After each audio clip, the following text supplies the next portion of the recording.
It's story time, children. Today's story is about prejudice and injustice.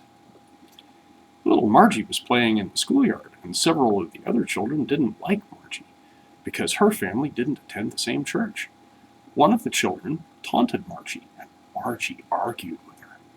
Nobody is really sure what Margie said because all the other children hated Margie and had a prejudice against her. Whether or not she actually said what the other children said that she said has to be taken with a large grain of salt. But what she is alleged to have said was that the other children were the ones that were going to the wrong church, and that her pastor was a poopy head.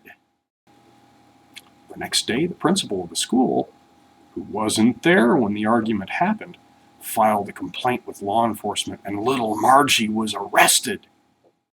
Based on the assumption that the principal was telling the truth, even though his information came secondhand from a group of malicious bullies, little Margie was arrested and quickly convicted.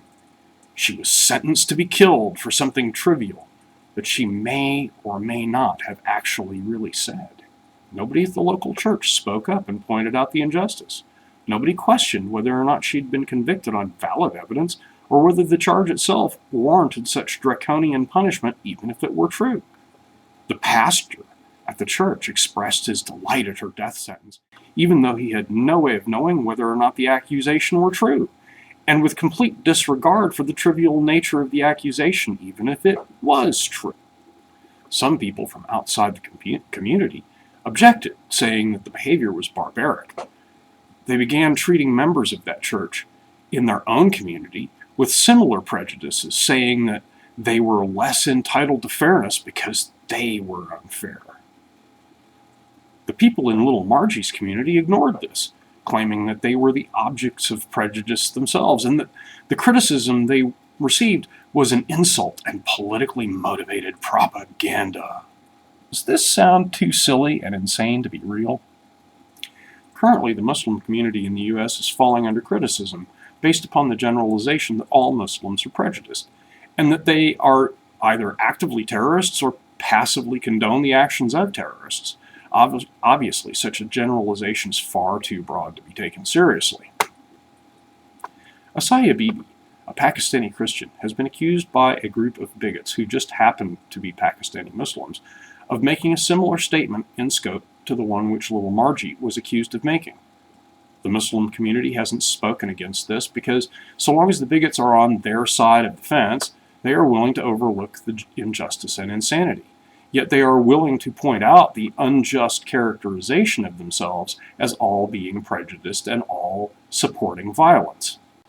Until the Muslim community is willing to raise their voice in protest of Bibi's impending death sentence, do they have a basis for saying that they support justice for everyone?